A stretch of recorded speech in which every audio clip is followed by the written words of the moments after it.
As part of the economic recovery plan, government is looking to promote employment and economic growth. This renewed economy, we're told, is also meant to withstand the effects of climate change.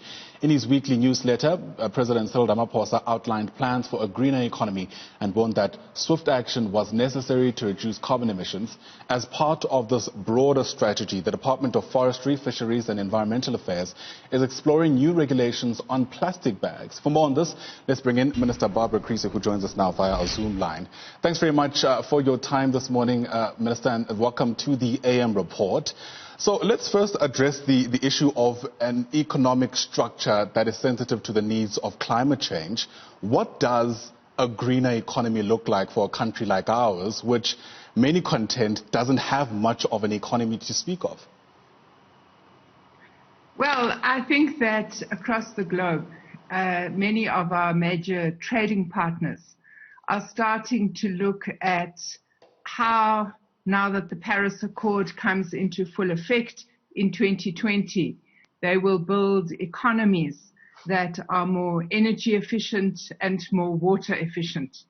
And obviously what this means is that there are opportunities for the development of new technologies and consequently the development of new products. Let me give you an example. We know that South Africa is a major car manufacturer and a major car exporter to the continent of Africa and to the rest of the world. One of our car manufacturers is currently involved in the development of the first African hybrid car that will utilize both conventional and new fuel sources.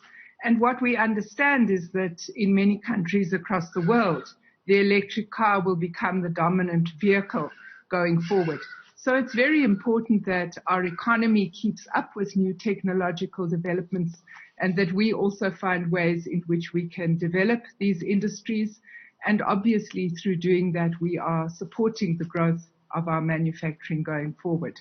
Yeah. One of the things we know is that our country is going to become drier as a result of climate change. This means that we have lots of opportunities in small farmer settlement to grow our agricultural sector, and it's very important that we start to look immediately at the questions of new drought-resistant crop forms and new crops and new products that we would be catering for going forward into the future. You know, recently Cabinet also approved the National Climate Change Adaptation strategy, which my understanding is looking at reducing carbon emissions in the country, something you've already alluded to. But in terms of the economic infrastructure in its current form, how much of an impact will this really have? I'm thinking especially about ways through which we produce majority of our energy in South Africa. That's very closely tied to infrastructure which relies on coal, which we know is a big contributor to these greenhouse gases and these carbon emissions. I think that's a very important issue. And you would know that the Minister of Energy's Minister Mantashe, in the integrated resource plan that he issued last year, the major area where there was change was that there was a significant increase in the amount of renewable energy that we would be generating going forward. What we know is that renewables have better opportunities for job creation. We also know that renewables have better opportunities for the development of micro enterprises. And this is something that we've seen in many countries across the world. So as we move forward with more wind power, more solar power, we will see these being new economic sectors where we can create growth. Recently, I think there was a very encouraging statement from the CEO of Eskom, who indicated that the power utility themselves would be interested in becoming involved in the renewable sector. And this is obviously very important if we are going to reduce carbon gas emissions. Clearly, the issue with renewables is the question of storage. What do you do at night when the sun is not shining? And this, of course, is also a very important area of development because one has to develop storage techniques. South Africa is the biggest platinum producer in the world, and these battery storage techniques require the use of platinum. And it's obviously an important area where we can beneficiate our own minerals and we can have an opportunity to stabilize our energy sources. One of the obligations, for lack of a better term, contained in the Paris Agreement is that developed nations need to support developing nations in trying to establish these greener economies. How much of that do you feel is happening, especially for a country like South Africa? I think that there is a general feeling amongst developing countries that developed countries could be doing a lot more than they are currently doing. Clearly, I'm talking about new technologies. New technologies cost money. If we're looking at changing the basis on which we're generating energy, if we're looking at ensuring that our manufacturing sector becomes more energy and more water efficient, that requires investment. And clearly, it's very important that developed nations, many of whom who have developed their economies on the back of coal-fired power, also assist developing countries to meet their obligations under the Paris Agreement and assist with financing and other means of implementation. That's interesting.